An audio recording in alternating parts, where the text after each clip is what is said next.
नमो नमः। आज पुनः एक बार अर्थ संग्रह की चर्चा करेंगे।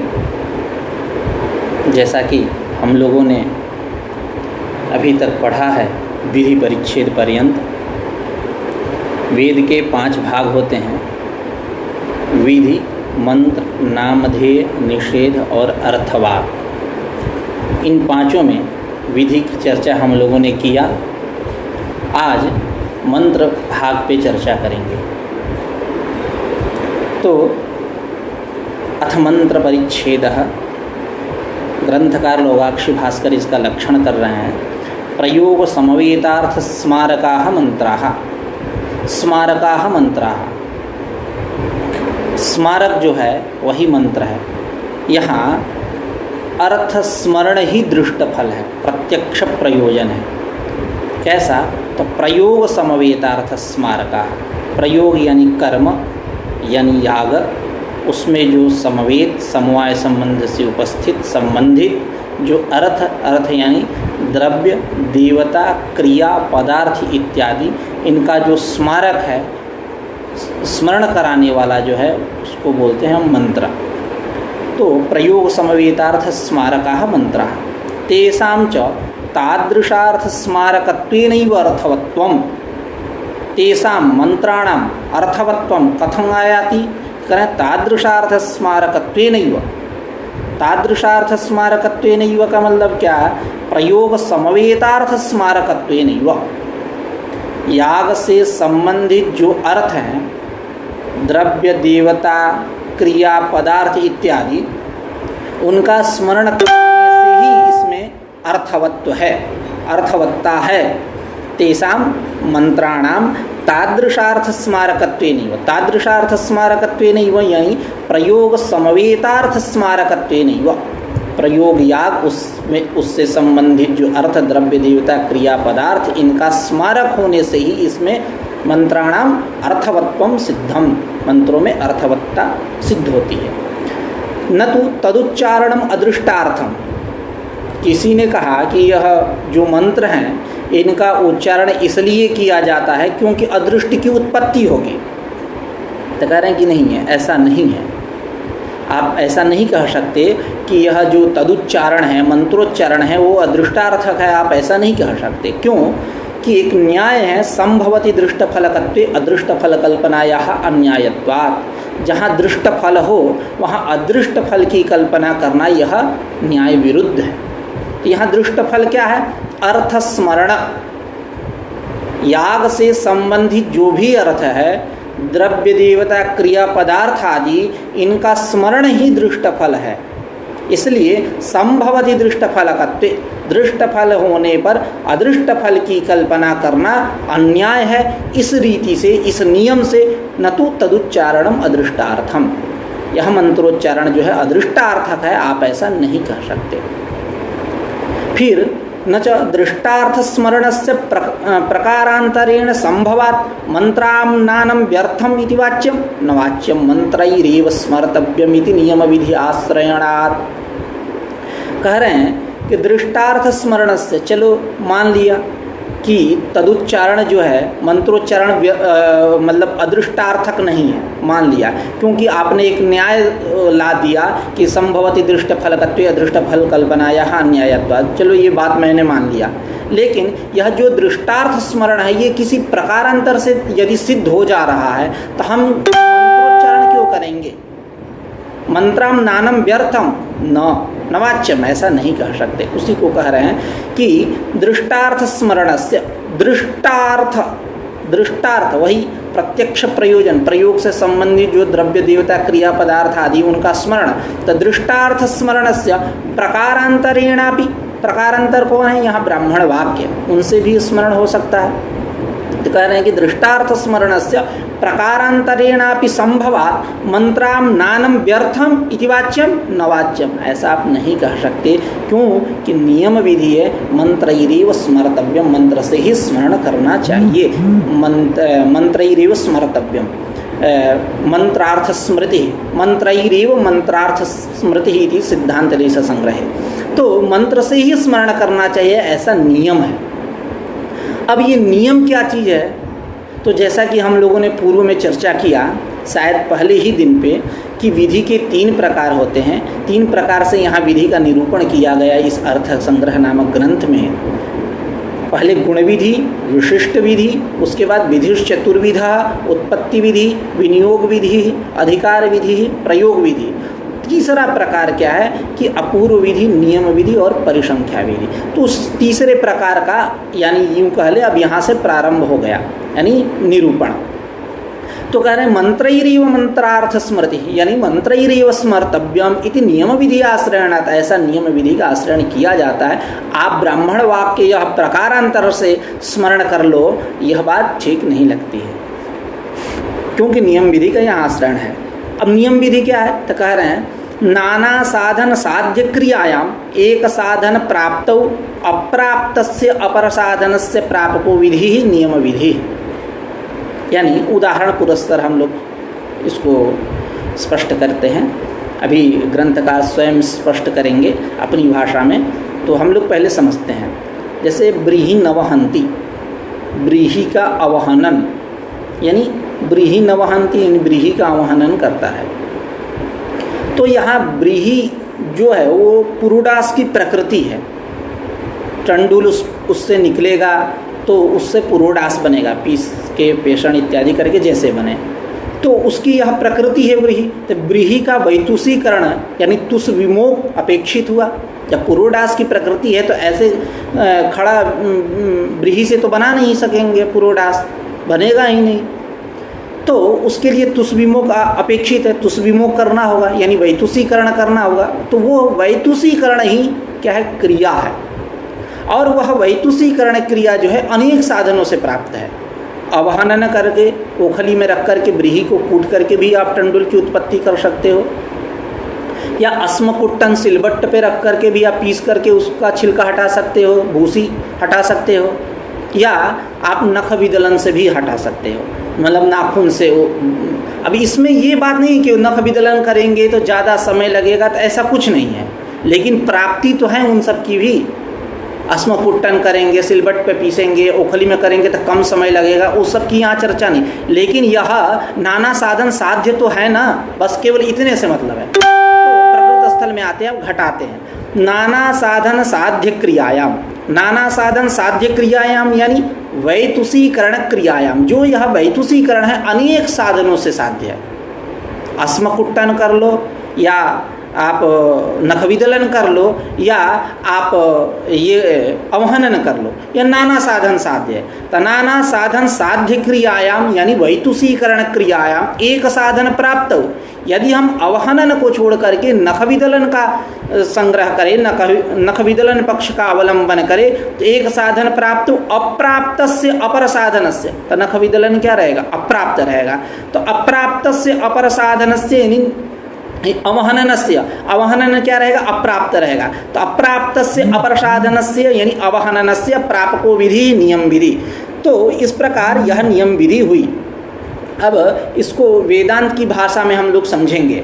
अभी पहले ग्रंथकार की भाषा में हम लोग समझ लेते हैं प्रकृत स्थल में क्या कहने वाले हैं, तो इसकी चर्चा कर लेते हैं। उसके बाद हम लोग सिद्धांत ले संग्रह ग्रंथ के अनुसार हम लोग पढ़ेंगे।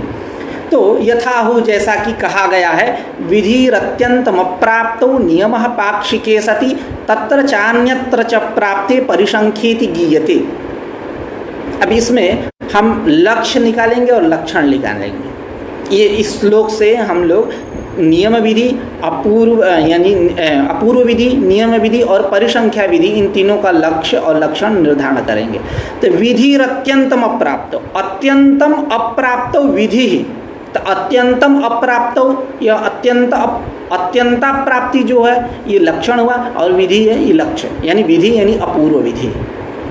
और नियम पाक्षिके सति, पाक्षिके सति ये लक्षण हुआ, नियम यह लघु हुआ लक्ष्य, नियम विधि। तत्र चान्यत्र च प्राप्ते, तत्र प्राप्ते अन्यत्र च प्राप्ते यह हुआ लक्षण, और परिसंख्या हुआ लक्ष्य। अब अर्थ करते हैं। विधि अत्यंतम अप्राप्तो, अत्यंतम अप्राप्तो विधि अपूर्व विधि, यानी जहाँ प्रमाणांतरेण प्राप्ति न हो, प्रमाणांतरेण प्राप्ति न हो, उसका प्रापक जो विधि उसको बोलते हैं अपूर्व विधि। जैसे यजेत स्वर्ग कामा, स्वर्ग की कामना है तो आप याग करो। अब यहाँ स्वर्गार्थ याग, स्वर्ग रूप प्रयोजन के लिए याग करना चाहिए, यह बात कोई विधि वाक्य नहीं बतलाती। इसलिए तद विधायक जो है स्वर्गार्थ याग करना चाहिए, यह प्रमाणांतरेण अप्राप्त रहा, तत्प्रापक जो विधि है उसको हम बोलेंगे अपूर्व विधि। और नियमः पाक्षिके सति नियमः, यानी जहाँ पक्ष में क्या रहे, अप्राप्ति रहे। जैसे हम अवहनन की बात कर रहे हैं तो वो अवहनन जो है पक्ष में अप्राप्त है, नख विदलन का परिग्रह करेंगे तो वो अप्राप्त होगा। तो पक्ष में अप्राप्ति होने पर जो विधि है वह नियम विधि है। तत्र चान्यत्र च प्राप्ते, यानी तत्र प्राप्ते अन्यत्र च प्राप्ते, तत्र प्राप्ते अन्यत्र च प्राप्ते, यानी युगपत प्राप्ति। जैसा कि पंच नखाः भक्ष्या, इसके संदर्भ में कहेंगे कि पांच नख वाले जो पंच पशु है, पंच प्राणी है, उनका भक्षण करना चाहिए। इसकी चर्चा अभी करेंगे हम लोग। किष्किंधा कांड में, रामायण की किष्किंधा कांड में कहा गया है, महाराज बाली राघव रामचंद्र के प्रति कहते हैं कि पंच नखाः भक्ष्याः ब्रह्मक्षत्रेण राघव शशकः शल्की गोधा खड्गी कुर्मोथ पंचमा। ऐसा कि हे राघव, हे श्री राम, ब्राह्मण और क्षत्रिय को 5 नख वाले 5 पशुओं को खाना चाहिए। वो 5 पशु कौन है? शशकः खरगोश, शशकः शल्की यानी शाही। जो अब शाही से सब परिचित नहीं होंगे, लेकिन गांव देहात से जो लोग होंगे वो खूब बढ़िया से परिचित होंगे। शाही के काट की उपयोगिता होती है कर्णवेद संस्कार के लिए। जो याज्ञिक लोग होंगे, पूजा पाठ इत्यादि से संबंधित होंगे, उनको खूब बढ़िया से इस विषय को वो लोग समझते होंगे।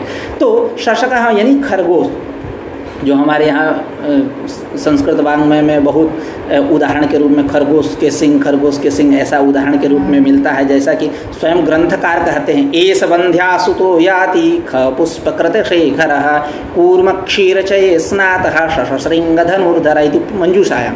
तो ऐसा बहुत शशशृंग खम पुष्प की चर्चा मिलती है। तो वही शशकः का अर्थ लेना है, वही खरगोश।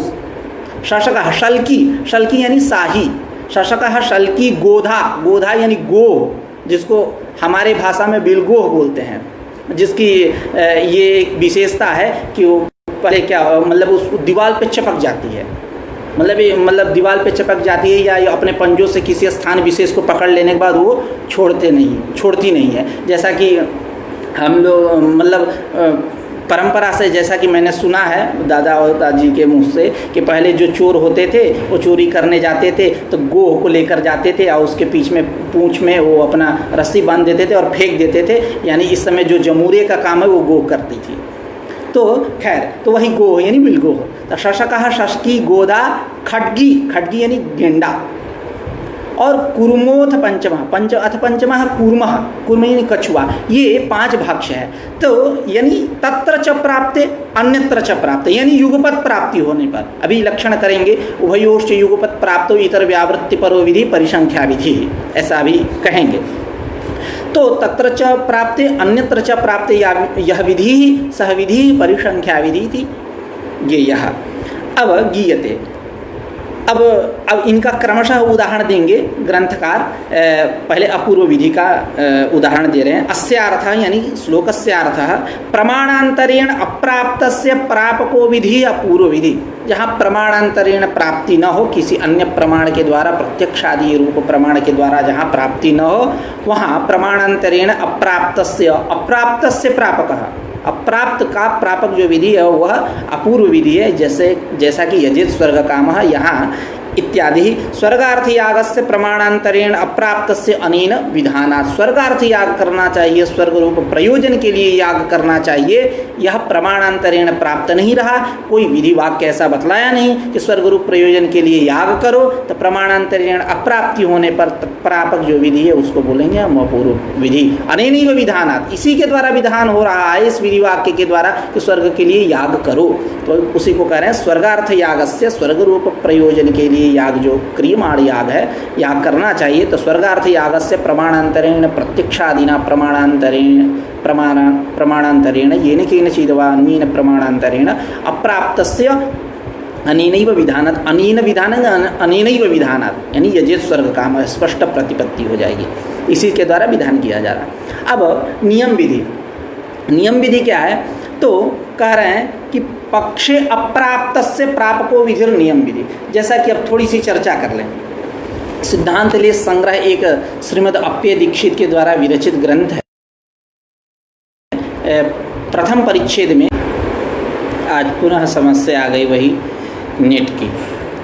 खैर कोई बात नहीं, पाठ प्रारंभ ही रखेंगे हम लोग। तो अपूर्व विधि की चर्चा। कालत्रयेपि कथमपि अप्राप्तस्य प्राप्ति फलको विधि आद्य, यानी अपूर्व विधि मतलब कालत्रय तीनों काल में कथमपि अप्राप्त जो विधि, वो अप्राप्त जो है उसका प्राप्ति फलक, प्राप्ति कराने वाला। तो प्राप्ति फलक यहाँ प्राप्ति फलक है, यह जो हुआ प्राप्ति फल, यह उसका प्रयोजन है, उसका यह फल है। तो तीनों काल में कथमपि अप्राप्तस्य केनापि प्रमाणेन प्रमाणांतरेण वा अप्राप्तस्य प्राप्ति फलको विधि अपूर्व विधि। जैसा कि ब्रीहीन प्रोक्षति, ब्रीही का प्रोक्षण करता है, ये वो हम उदाहरण देते हैं। ब्रीहीन प्रोक्षति। अब यहाँ ब्रीही का जो प्रोक्षण है, ये प्रोक्षण क्या है, एक प्रकार से संस्कार कर्म है। तो ब्रीहीन प्रोक्षति यहाँ प्रोक्षण रूप जो संस्कार कर्म है, इसके बिना ब्रीही का नियोग किसी प्रमाण के द्वारा मानांतरेण कथमपि प्राप्ति नास्ति, किसी भी प्रमाण के द्वारा प्राप्ति नहीं है, इसलिए यह अपूर्व विधि है। नियम विधि, अब यहाँ के अनुसार हम लोग चलते हैं नियम विधि पे, उसके बाद थोड़ी सी और चर्चा करेंगे। तो पक्षे अप्राप्तस्य प्रापको विधिर नियम विधि। पक्ष में अप्राप्त जो अंश, उसका प्रापक जो विधि है उसको बोलेंगे हम नियम विधि। जैसे उदाहरण से स्पष्ट होगा, यथा ब्रीहीन वहंती इत्यादि, ब्रीही का अवहनन कर रहा है, तो ब्रीही का अवहनन कर रहा है, ये उदाहरण। अब यहाँ पे कथमपि, कथमस्य पक्षे अप्राप्त प्रापकत्वम, कथमस्य, अस्य मतलब नियम विधि है, यह जो नियम विधि है इस नियम विधि का पक्षे अप्राप्त प्रापकत्वम, पक्ष में अप्राप्त प्रापकत्व इस नियम विधि का कैसे यहाँ सिद्ध हो रहा है। ब्रीही न वहंती, ब्रीही का अवहनन कर रहा है, यहाँ कथमस्य नियम विधे है, अस्य नियम विधे है, इस नियम विधि का पक्षे अप्राप्त प्रापकत्वम सिद्ध्यति। पक्ष में अप्राप्त, क्योंकि उसका लक्षण की ये पक्षे अप्राप्तस्य प्रापकः विधि नियम विधि। तो यहाँ ब्रीहीन वहंती इस स्थल में अस्य नियम विधे है, कथम पक्षे अप्राप्त प्रापकत्वम। तो कह रहे चेदित्थम, ऐसा है, सुनो। तो कह रहे हैं कि अनेन ही अवघातस्य वैतुस्यार्थत्वम न प्रतिपाद्यते। अनेन ही विधिना, नियम विधिना, ब्रीहीन वहंती इत्येवं रूपेण विधिना, इस विधि के द्वारा अवघातस्य वैतुस्यार्थत्वम न प्रतिपाद्यते। यानी अवघात जो है, ओखली में कूटना ब्रीही को, यह जो अवघात है, इस अवघात का वैतुस्यार्थत्व, यानी वैतुस्यार्थता प्रतिपादित नहीं की जा रही है। वैतुस्यार्थत्व यहाँ प्रतिपादित नहीं किया जा रहा है। यहाँ क्या प्रतिपादित किया जा रहा है, तो कह रहे हैं क्यों, क्योंकि वह अन्वय व्यतिरेक सिद्धत्वात्, वह अन्वय व्यतिरेक सिद्ध है। यानी आप अवहनन करो तो तुस विमोख होगा, वैतुषीकरण होगा, और यदि अवहनन न करो तो अन्य भी नख विदलन बैठा हुआ है, उससे तुस विमुख हो जाएगा।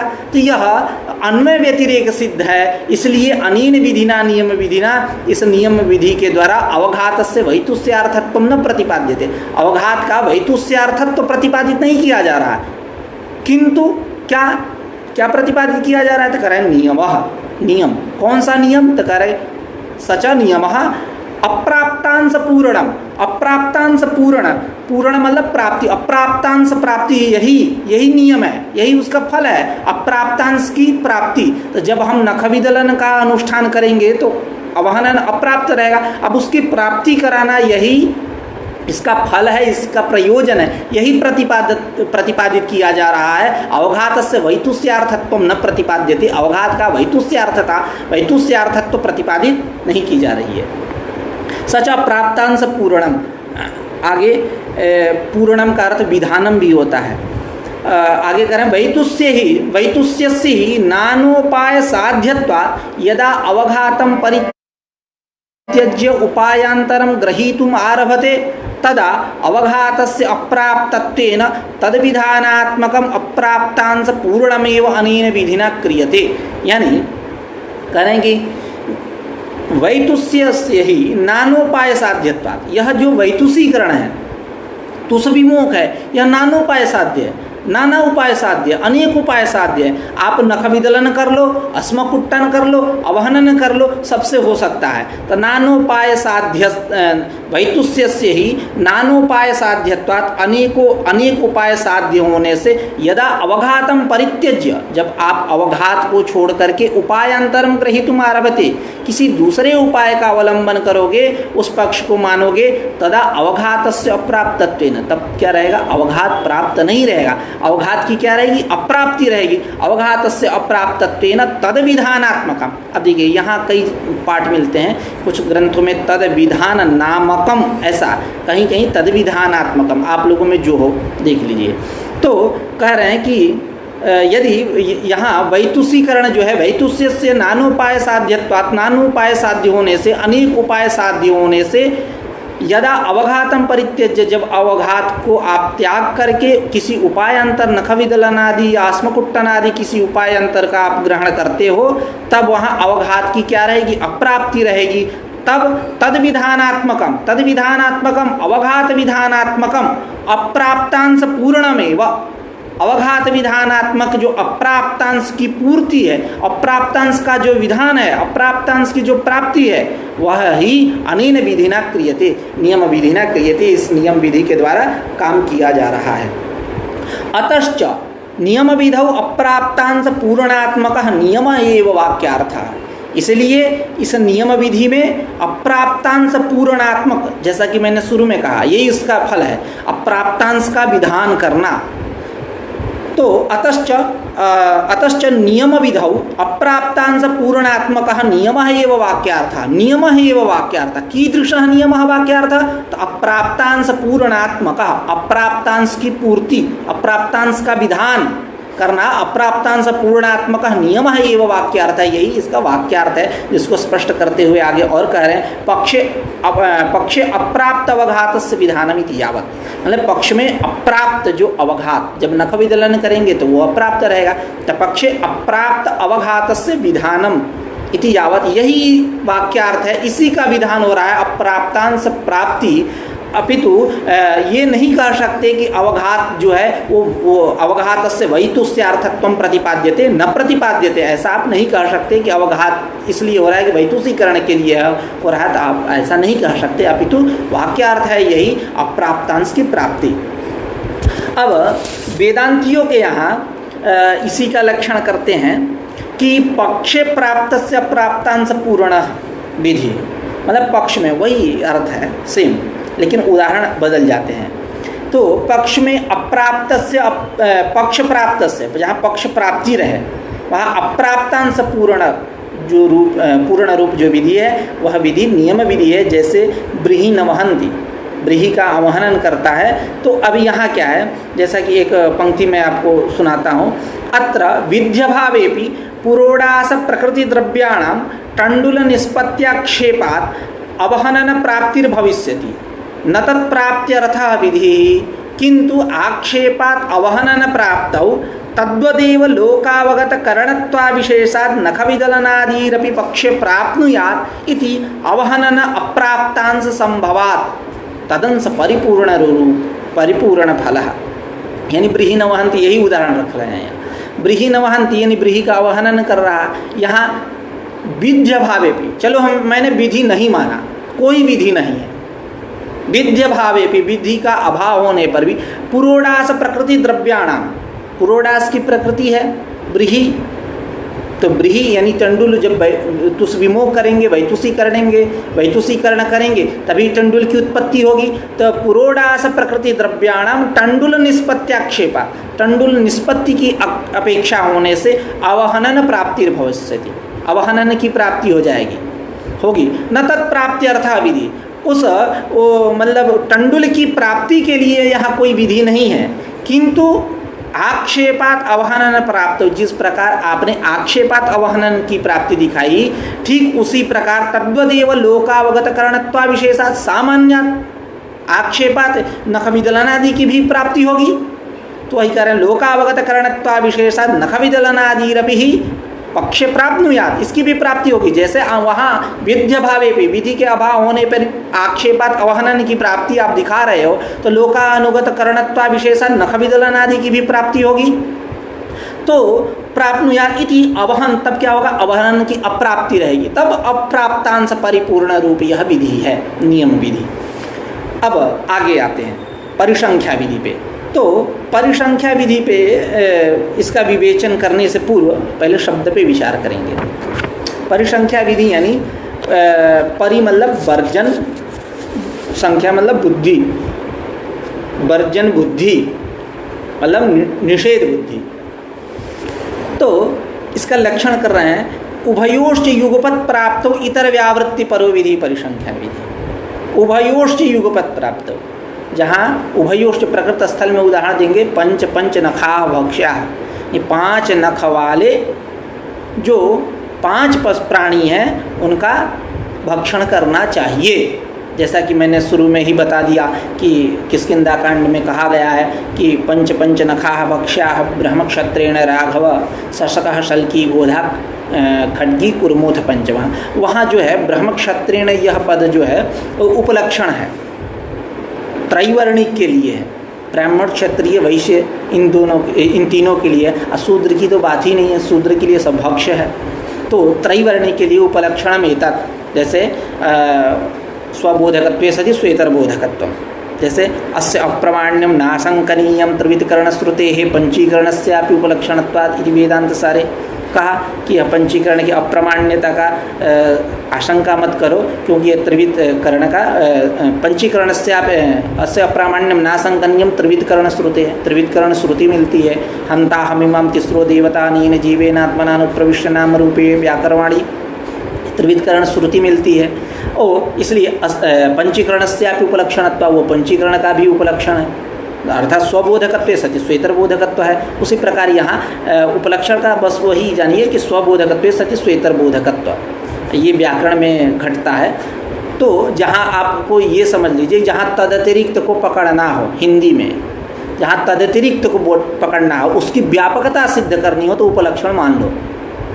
यानी यहाँ ब्रह्म क्षत्रिय ब्राह्मण क्षत्रिय की बात हो रही है, 2 ही की बात हो रही है, 3 को पकड़ना है तो 3 को पकड़ना है तो उपलक्षण मान लिए, तो त्रैवर्णिकेन ऐसा अर्थ ले लेंगे। तो अब आते हैं उभयोश्च युगपत प्राप्त इतर व्यावृत्ति परो विधि परिसंख्या विधि। उभय प्रकृत स्थल में पंच पंच नखा भक्ष्या, 5 नख वाले 5 पशुओं को खाओ, जिसका परिगणन भी हुआ। तो उभयोश्च युगपत प्राप्त, उभयोश्च यानी पंच नख भक्षण अपंच नख भक्षण, इत्यनयोः द्वयोः युगपत प्राप्त, रागतः प्राप्त, इन सब की रागतः प्राप्ति होगी। राग ही है इनको भक्षण करने के लिए प्रवृत्त करेगा मनुष्य को, राग। तो उभयोश्च युगपत प्राप्त पंचनक भक्षण अपंचनक भक्षण इत्येवं भूतयोः उभयोः पंचापंच भक्षणयोः युगपत प्राप्त रागतः प्राप्त इतर व्यावृत्ति परो विधि, अपंचनक भक्षण व्यावृत्ति परो विधि परिसंख्या विधि, उसी को स्पष्ट कर रहे हैं ग्रंथकार अपने भाषा में। यथा पंच पंच नखा भक्ष्या इति इदम ही वाक्यम न पंच नख भक्षण परम, यह जो है वाक्य इदम ही वाक्यम न पंच पंच नख भक्षण परम, यह जो वाक्य है पंच पंच नख भक्षण परक नहीं है कि 5 नख वाले 5 पशुओं को खाओ, एतदर्थ प्रतिपादक नहीं है। कैसा है? क्यों? क्योंकि तस्य रागतः प्राप्तत्वात्, यह पंच पंच नख भक्षण जो है यह रागतः इसकी प्राप्ति है, इसलिए इसको अपूर्व विधि आप नहीं कर सकते। क्योंकि अपूर्व विधि का अभी हम लोग पढ़ के आए कि प्रमाणांतरेण अप्राप्त से प्रापको विधि अपूर्व विधि, तो प्रमाणांतरेण अप्राप्त होनी चाहिए, तो अब यहाँ तो अप्राप्त रहा नहीं, रागतः प्राप्ति रही, इसलिए इसको आप अपूर्व विधि नहीं कह सकते। नापि नियम परम, नियम विधि भी नहीं कह सकते। नियम विधि का लक्षण करके आए थे, पक्ष अप्राप्त से प्राप्ति फल को विधि, नियम विधि पक्ष अप्राप्त से प्रापको विधि, यानी अप्राप्त से प्रापक। अभी यहाँ क्या हुआ, यह नियम परक इसलिए नहीं है कि इन दोनों की युगपत प्राप्ति है, पंचनक भक्षण और अपंचनक भक्षण की युगपत प्राप्ति है, किसी एक की अप्राप्ति नहीं है। अवहनन के समान कि नख विदलन कर रहे थे तो अवहनन की अप्राप्ति थी, तो तत्पूरक जो हुआ विधि वो नियम विधि हुआ। तो यहाँ ऐसी स्थिति नहीं है, यहाँ दोनों की प्राप्ति है, युगपत प्राप्ति होने पर, इसलिए कहे शुरू में उभयोश्च युगपत प्राप्त। जब युगपत प्राप्ति रहेगी तो किसी एक की अप्राप्ति तो कह नहीं सकते आप, तो नापि नियम परम, इसको आप नियम परक नहीं मान सकते। नापि नियम परम, क्यों कि पंचनख भक्षण से युगपत प्राप्ति है पक्ष अप्राप्ति अभावात। पंचनख भक्षण और अपंचनख भक्षण इन दोनों का युगपत प्राप्ति होने से पक्ष अप्राप्ति अभावात, पक्ष में अप्राप्ति का अभाव है, इसलिए इसको आप नियम विधि नहीं कह सकते। अब इस यहाँ तीन तीन पाठ मिलते हैं, कहीं कहीं पंचनख अपंचनख भक्षण यह भी पाठ मिलता है, कहीं कहीं पंचनख पंचेतर पंचनख भक्षण से युगपत प्राप्ते है पक्ष प्राप्ति अभावत यह भी पाठ मिलता है, कहीं कहीं पंच पंचनख भक्षण से ऐसा पाठ मिलता है। तो यह तीन पाठ मिलता है, इन तीनों पाठों में यही उपयुक्त है अर्थ की दृष्टि से, पंचनख अपंचनख भक्षण से। तनापि नियम परम, क्योंकि प्रकृत स्थल में उसी की चर्चा हो रही है। नापि नियम, क्योंकि युगपत प्राप्ति, तो हम जब तक अपंचनक भक्षण नहीं करेंगे, वो पाठ नहीं मानेंगे तो पंक्ति कैसे लगेगी, इसलिए अर्थ की दृष्टि से वही पाठ उपयुक्त है, पंचनक अपंचनक भक्षण से ऐसा। तो नापि नियम परम, यह विधि जो है नियम परक नहीं है, यह पंचनखा भक्ष्य, यहाँ यह नियम का उदाहरण नहीं है। क्यों कि पंचनक भक्षण और अपंचनक भक्षण इन दोनों की युगपत प्राप्ति होने से पक्ष में किसी एक की अप्राप्ति का अभाव है, इसलिए इसको नियम परक हम नहीं कह सकते, यह नियम विधि नहीं है, क्योंकि पक्ष में अप्राप्ति वहाँ चाहिए उसके लिए। अतः इदम अपंचनक भक्षण निवृत्ति परम इति परिसंख्या विधि, इसलिए अतः पंचनखा भक्ष्य यह जो है अपंचनक भक्षण निवृत्ति परम, किस लिए है, इसका अर्थ क्या है, अपंचनक भक्षण की निवृत्ति, जो पंचनक पंचेतर हैं, पंचनख वाले नहीं है, अपंचनक भक्षण निवृत्ति परम, उनकी निवृत्ति परक यह विधि है, इति परिसंख्या विधि, इस प्रकार परिसंख्या विधि कहे। अब इसके भेदों पे चर्चा चलेगी। अब थोड़ी सी चर्चा हम लोग और कर लें, जैसा कि वेदांत में वेदांतियों ने युभयोश्च युगपत प्राप्त इतर व्यावृत्ति परो विधि परिसंख्या विधि ऐसा लक्षण नहीं किया है, वो उन्होंने अलग किया लक्षण, वे लोग अलग करते हैं और उदाहरण भी अलग देते हैं, जैसा कि मैंने शुरू में एक दिन चर्चा किया था, आप लोगों को स्मरण होगा। लक्षण करते हैं इसका, द्वयोः शेषिणोः एकस्य शेषस्य नित्य प्राप्त शेष्यंतरस्य निवृत्ति फलको विधि परिसंख्या विधि, अथवा एकस्मिन् शेषिणी द्वयोः शेषयोः नित्य प्राप्त शेषांतरस्य निवृत्ति फलको विधि परिसंख्या विधि। जैसे अग्निचयन में अश्वरशना ग्रहण और गर्दभ रशना ग्रहण एक मंत्र मिलता है, इमाम अग्रभणन रशनामृतस्य अश्वाविधानिमादत्ति इत्यादि। तो अब लक्षण को घटाने से पहले हम लोग ये चर्चा करते हैं कि यह जो मंत्र है किसका अंग बनेगा, अश्वरशना ग्रहण का अंग बनेगा कि गर्दभ रशना ग्रहण का अंग बनेगा। तो यहाँ परिसंख्या विधि काम करती है, गर्दभ रशना ग्रहण की व्यावृत्ति की जाती है। अब लक्षण घटाते हैं, एकस्मिन् शेषिणी, तो यहाँ शेषी कौन है, इमाम अग्रभणन रशनामृतस्य यह मंत्र, एकस्मिन् शेषिणी द्वयोः शेषयोः नित्य प्राप्त, दो शेष कौन हुए, अश्वरशना ग्रहण और गर्दभ रशना ग्रहण, इति एवं भूतयोः द्वयोः शेषयोः नित्य प्राप्त, लिंग प्रमाणात नित्य प्राप्त, लिंग प्रमाण से नित्य प्राप्ति होने पर शेष्यंतर से निवृत्ति फल को विधि, शेष्यंतर से निवृत्ति फल को विधि यानी गर्दभ रशना ग्रहण इति एवं भूतस्य शेष्यंतर से निवृत्ति फल को विधि परिसंख्या विधि। अथवा और जो दूसरा लक्षण किए थे, एकस्मिन् शेषिणी द्वयोः शेषयोः नित्य प्राप्त शेषांतरस्य निवृत्ति फल को विधि परिसंख्या विधि। तो अब आते हैं जैसे गृहमेधीय चतुर्मास्यांतर्गत इष्ट विशेष गृहमेधीय में याग में आज्य भागो यजति, आज्य भागो यजति ऐसा मिलता है वहाँ, और अतिदेश वाक्य से प्रयाजो यजति, प्रयाज का अनुष्ठान करो, यह दोनों मिलते हैं, आज्य भागो यजति प्रयाजो यजति। तो अब यहाँ लक्षण हम घटाते हैं, एकस्मिन् शेषिणी, एकस्मिन् शेषिणी, एकस्मिन् शेषिणी यानी गृहमेधीये याग विशेषे एकस्मिन् शेषिणी द्वयोः शेषयोः नित्य प्राप्त, द्वयोः शेषयोः नित्य प्राप्त यानी आज्य भागो यजति प्रयाजो यजति इति एवं भूतयोः द्वयोः शेषयोः नित्य प्राप्त शेषांतरस्य निवृत्ति फलको विधि परिसंख्या विधि। शेषांतर कौन है?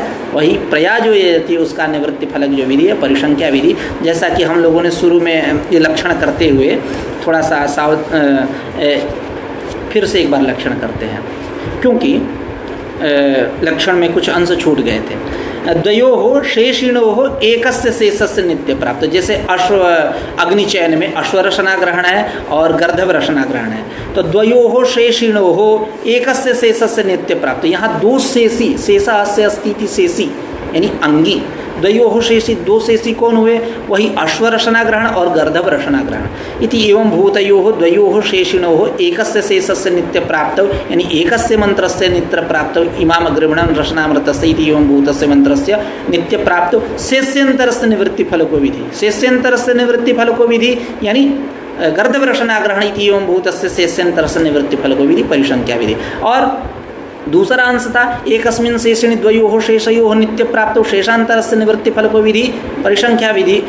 परिसंख्या विधि जैसा गृहमेधीय जो याग है, चतुर्मास्य अंतर्गत इष्टि विशेष है, याग विशेष है, उसमें आज्य भागो यजति और प्रयाजो यजति अतिदेश वाक्य के द्वारा इनकी प्राप्ति रहती है। तो एकस्मिन् शेषिणि यानी गृहमेधीय द्वयोः शेषयोः नित्य प्राप्त, द्वयोः शेषयोः यानी आज्य भागो यजति प्रयाजो यजति इति एवं भूतयोः द्वयोः शेषयोः नित्य प्राप्त शेषांतरस्य निवृत्ति फलको विधि। शेषांतरस्य निवृत्ति फलको विधि यानी शेषांतर कौन हुआ? आज्य भागो यजति। इस शेषांतर की निवृत्ति फलक जो विधि है परिसंख्या विधि। तो यह लक्षण और यह उदाहरण वेदांतियों के मतानुसार है, लेकिन मौलिक अर्थ में कोई भेद नहीं है। अब थोड़ी सी एक और चर्चा कर लेते हैं। चर्चा इस प्रकार करते हैं कि जो नियम विधि है, यह नियम विधि ब्रीहि न वहंती, जैसा कि हम लोगों ने यहाँ लौगाक्षी भास्कर के अनुसार उदाहरण जाना। ब्रीहि न वहंती, ब्रीहि का आवाहन करता है, तो यहाँ नख विदलन की क्या हो रही है? एक तरह से निवृत्ति ही हो रही है। आवाहन किए अप्राप्तांश पूर्ति आप करा रहे हो, ठीक है, लेकिन फलतः तो यही आ रहा है कि न आवाहन करेंगे, नख विदलन नहीं करेंगे, यानी नख विदलन की निवृत्ति। तो जब नख विदलन की निवृत्ति वही बात परिसंख्या विधि भी करती है। इतर निवृत्ति उभयोश्च युगपत प्राप्त इतर निवृत्ति फल को विधि परिसंख्या विधि। तब इन दोनों में क्या विवेक रहा? भेद क्या है? दोनों तो अब इतर निवृत्ति की बात समान हो गई।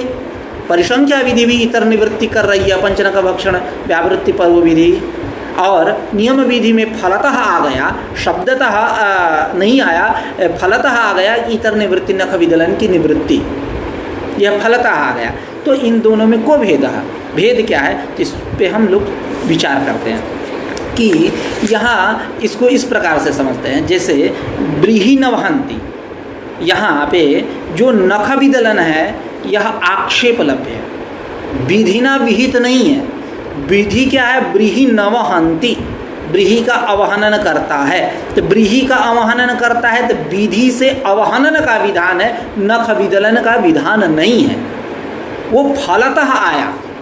तो सन्निकृष्ट फल को छोड़ करके हम विप्रकृष्ट फल की कल्पना करना, यह मतलब फल उसकी फल की कल्पना करना, इतर निवृत्ति जो फलतः आ रही है, हम जो अप्राप्तांश प्राप्ति रूप जो इसका फल है, साक्षात फल है, इसको छोड़ करके उसको पकड़े, यह अनौचित्य, उचित नहीं है। इसको ग्रंथकार की इस भाषा में समझते हैं। पहले पूर्व पक्ष और उत्तर पक्ष दोनों करते हैं। न च नियम विधौ अपि पक्ष प्राप्त अवहननस्य, पक्ष प्राप्त अवहननस्य अप्राप्तांश परिपूर्णे कृते, अप्राप्तांश परिपूर्ण करने पर तदवरुद्धत्वात्, कोई विरोध न होने से, पाक्षिक साधनांतरस्य नख विदलनादेः, पाक्षिक वो है, पाक्षिक साधनांतरस्य नख विदलनादेः निवृत्तिरपि लभ्यते, उसकी निवृत्ति भी हो प्राप्त हो रही है। इति इतर निवृत्ति फलकत्वा विशेषात, इतर निवृत्ति रूप फल समान होने से नियम परिसंख्ययोः फलतो विवेको न युक्तः, नियम और परिसंख्या में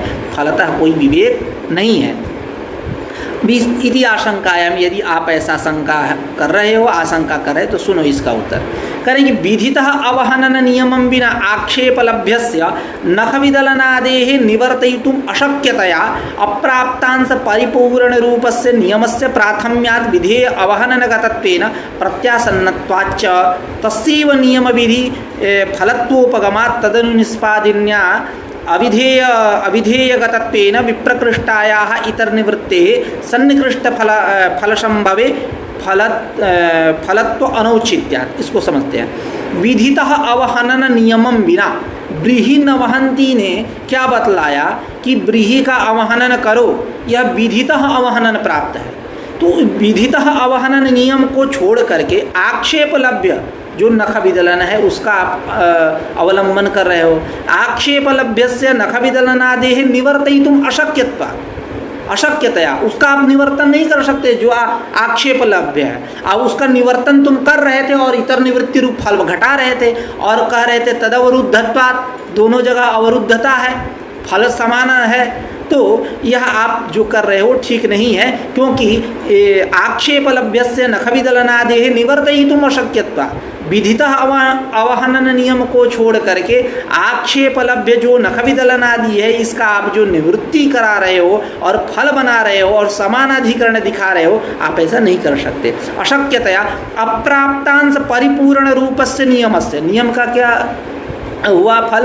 अप्राप्तांश परिपूर्ण रूप है ये नियम। तो अप्राप्तांश परिपूर्ण रूपस्य नियमस्य प्राथम्यात्, प्रथमतः विधेय अवहननगतत्वेन, यह कैसा होगा? विधेय जो अवहनन है तद विधेय अवहननगतत्वेन सन्निकृष्टत्वाच्च तस्यैव नियम विधि फलत्वोपगमात्, वही अप्राप्तांश की पूर्ति कराना ही नियम विधि का फल है। तदनुनिष्पादिन्या च अविधेयगतत्वेन, जो नख विदलनादि है वो विधेय नहीं अविधेय है, अब बाद में होने वाले है। तदनुनिष्पादिन्या च इतर निवृत्ति है, जो इतर निवृत्ति है वो सन्निकृष्ट फल संभवे फलत्व अनौचित्यात्, उसको जो तुम फल बना रहे हो सन्निकृष्ट फल को छोड़ करके उसको इतर निवृत्ति जो फलता आ रही है उसको तुम फल बना रहे हो अनौचित्यात्, यह उचित नहीं है। तो इस प्रकार परिसंख्या विधि का विवेचन अन्य ग्रंथों में किया गया है। अब इस परिसंख्या विधि के दो भेद होते हैं। साचद विविधा, यह परिसंख्या विधि दो प्रकार की है। कौन कौन? श्रौती और लाक्षणिकी। श्रौती परिसंख्या क्या है और लाक्षणिकी परिसंख्या क्या है, इसको जानते हैं। श्रौती परिसंख्या यानी जहाँ इतर निवृत्तिवाचक पद श्रुत हो, जैसे एव इत्यादि, अथि इत्यादि, इतर निवृत्तिवाचक पद श्रुत हो उसको बोलते हैं हम श्रौती परिसंख्या। उदाहरण से स्पष्ट होगा, अत्र ही अवपंती। अब यहाँ अवपंती अवयंती यह पाठ के विषय में बहुत सारी विप्रतिपत्तियाँ हैं। आप लोग तत्त ग्रंथों को देख करके अपने बुद्धि विवेक से निश्चय कर सकते हैं कि यहाँ कैसा पाठ होना चाहिए, क्योंकि इस पे विप्रतिपत्ति बहुत सारी है। खैर, अत्र ही एव अवपंती, अत्र ही एव अवपंती, अत्र मतलब पवमान क्रियायाम, पवमान स्तोत्रे ही अवपंती, पवमान स्तोत्र में ही अवाप करता है। अवाप और उद्वाप होता है। अवाप यानी सामों का प्रक्षेप, साम गायन। उद्वाप का शाब्दिक अर्थ होता है निष्कासन, है ना। तो जैसा कि उस पवमान क्रिया के प्रसंग में कहा गया है, त्रीणि ह वै यज्ञस्योदराणि गायत्री बृहति अनुष्टुप अत्र ह्येवावपन्ति अत एवोद्वपन्ति इति। यानी यज्ञ के 3 उदर हैं, गायत्री बृहति अनुष्टुप, यहीं अवाप करना चाहिए, यहीं उद्वाप करना चाहिए। अवाप यानी सामों का प्रक्षेप, साम गायन, उद्वाप यानी निष्कासन इत्यादि। तो यह सामों का जो अवाप और उद्वाप जो है यह पवमान स्तोत्र के गायत्री, बृहति और अनुष्टुप मात्र 3 छंद में ही करना चाहिए, अन्य में नहीं। तो इस प्रकार क्या हो रहा है, एव पद के द्वारा पवमान अतिरिक्त जो स्तोत्र हैं उनकी व्यावृत्ति, यानी पवमान क्रिया, पवमान स्तोत्र के ही गायत्री, अनुष्टुप, बृहति, अनुष्टुप, इनमें ही, इन 3 छंदों में ही अवाप और उद्वाप करना चाहिए। इस प्रकार क्या होगा, पवमान से अतिरिक्त जितने स्तोत्र हैं उन सबकी व्यावृत्ति हो गई। उसी को कह रहे हैं कि सात विविधा, यह जो परिसंख्या है 2 प्रकार की है, श्रौती और लाक्षणिकी। तत्र यानी तत्र तयोः मध्ये, श्रौती लाक्षणिक्यों मध्ये। अत्र जो श्रौती परिसंख्या है इसका उदाहरण दे रहे हैं, अत्र हीवावपंती इति श्रौती परिसंख्या, यह श्रौती परिसंख्या है। एवकारेण पवमानातिरिक्त स्तोत्र व्यावृत्ति है विधानात्। एवकार से क्या अर्थ आया कि पवमान से अतिरिक्त जितने स्तोत्र हैं उन सबकी व्यावृत्ति हुई। अत्र ही वपंती अर्थात पवमान स्तोत्र में ही अभाव करता है। अब लाक्षणी की परिसंख्या लाक्षणी की परिसंख्या का उदाहरण पंच पंच नखा भक्ष्य जो अभी हम लोगों ने पढ़ के आया, उस पर विस्तृत चर्चा हम लोगों ने किया कि 5 नख वाले 5 पशुओं को खाइए। इति तु लाक्षणी की, यह लाक्षणी की परिसंख्या है। यहाँ इतर निवृत्तिवाचक पदाभावात, कोई इतर निवृत्तिवाचक अथ एव इत्यादि पर श्रुत नहीं।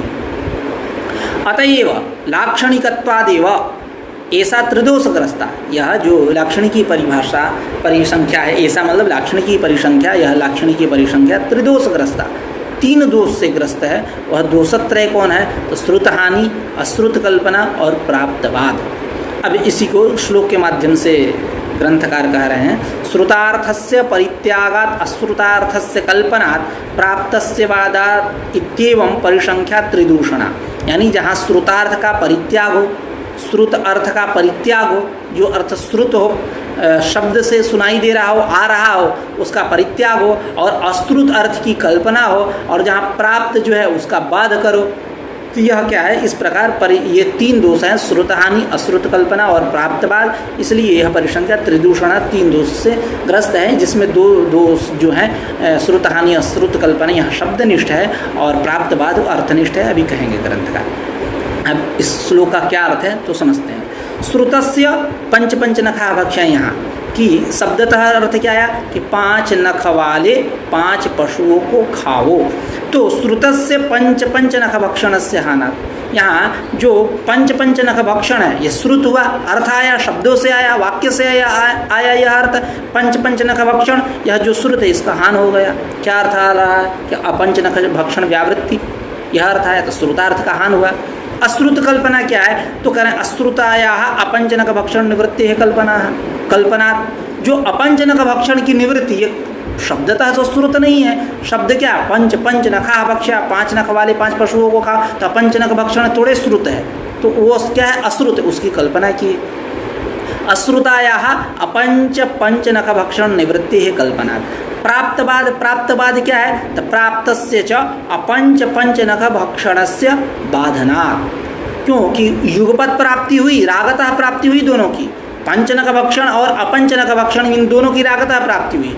तो प्राप्तस्य पंच अपंच नख, ऐसा अन्वय करिए इस पंक्ति का। तो प्राप्तस्य अपंच नख भक्षणस्य बाधनात्, पंच नख भक्षणस्य च बाधनात्। अपंचनक भक्षण का बाद, और जो क्योंकि रागतः दोनों प्राप्त थे, अपंचनक भक्षण का बाद और पंचनक भक्षण इसका भी बाद, यह प्राप्त का बाद हुआ। क्योंकि शब्दतः यही आया कि क्या बोलते हैं, रागतः इन दोनों की ही प्राप्ति रही, पंचनक भक्षण और अपंचनक भक्षण इन दोनों की ही प्राप्ति रही। इस प्रकार अपंचनक भक्षण और पंचनक भक्षण, यह जो प्राप्त है, रागतः प्राप्त है, उसका बाद हुआ। इस प्रकार यह प्राप्त बाद का अर्थ है। अस्मिश्च दोषत्रये दोषद्वयं शब्दनिष्ठम। इन दोषत्रय में, जैसा कि मैंने शुरू में कहा कि अस्मिश्च दोषत्रये दोषद्वयं शब्दनिष्ठम, यानी इस दोषत्रय में जो दोषद्वय है, श्रुतहानि और अश्रुत कल्पना, यह शब्दनिष्ठ है, शब्द में रहेंगे, और प्राप्तवाद जो है अर्थनिष्ठ है। इति दिक्, ऐसा दिशा निर्देश कर दिए। दिक् यानी आप अपने बुद्धि विवेक से इस पे और ऊह कर सकते हो। येषां तु प्रयोग समवेतार्थ स्मारकत्वं न संभवति तदुच्चारणस्य अनन्यगत्या अदृष्टार्थकत्वं कल्प्यते इति नानार्थक्यम्। अब यह कह रहे हैं कि येषां मंत्राणाम, जिन मंत्र, अभी मंत्र का लक्षण क्या हुआ? प्रयोग समवेतार्थ स्मारकाः मंत्राः। प्रयोग समवेतार्थ स्मारक जो है वही मंत्र है।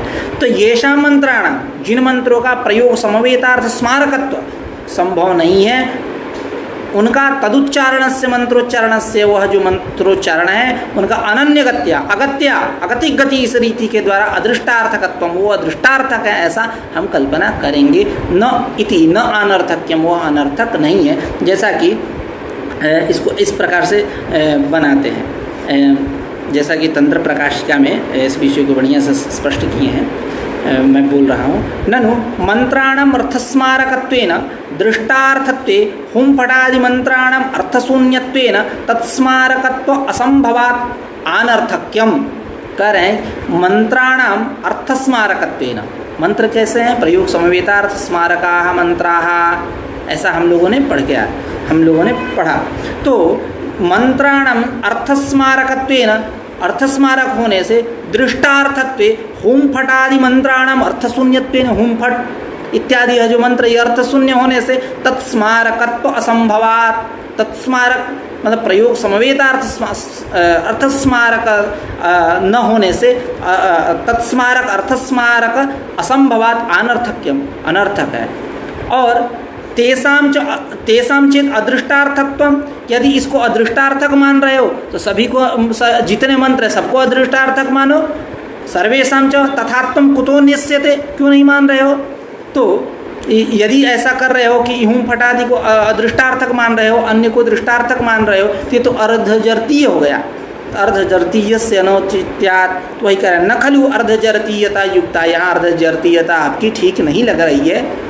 इति आशंकाया, ऐसी आशंका होने पर कह रहे हैं कि सत्यपि वैरूप्य, चलो मान गया कि वैरूप्य है कि होम फटादि अदृष्टार्थक है, अन्य मंत्र जो है दृष्टार्थक है, प्रयोग समवेतार्थक है, मान रहा हूँ वैरूप्य, सत्यपि वैरूप्य संभवद अर्थानां मंत्राणां दृष्टार्थत्वं न परित्याज्य, मंत्रों का दृष्टार्थकत्व आप छोड़ नहीं सकते हो। क्यों? उदाहरण एक अच्छा दे रहा है, नहीं एकम अक्षी न पश्यति इति अक्षंतरस्य अंधत्वम इति संपादनीय, किसी की एक आंख नहीं दिख रही है तो इसका मतलब ये थोड़े हुआ कि उसकी दूसरी जो आंख है वो अंधी है। नहीं एकम अक्षी न पश्यति, एक आंख नहीं देख रही है, तीति अक्षंतरस्य अंधत्वम संपादनीय, दूसरा जो आंख वो अंधा है, ऐसा नहीं करना चाहिए। तो उसी प्रकार मंत्र जो है अदृष्टार्थ स्मारक नहीं है, अपितु मंत्र जो है दृष्टार्थ स्मारक है, प्रयोग समवेतार्थ स्मारक है, लेकिन कुछ मंत्र ऐसे हैं जो अर्थशून्य है, वो अदृष्टार्थक है, आप ऐसा मानो। उसी को कह रहे हैं कि येषां मंत्राणाम, हुम फटादि मंत्राणाम, जिन मंत्रों का प्रयोग समवेतार्थ स्मारकत्वम न संभवति, प्रयोग समवेतार्थ स्मारकता संभव नहीं है, तदुच्चारणस्य मंत्रोच्चारणस्य अनन्यगत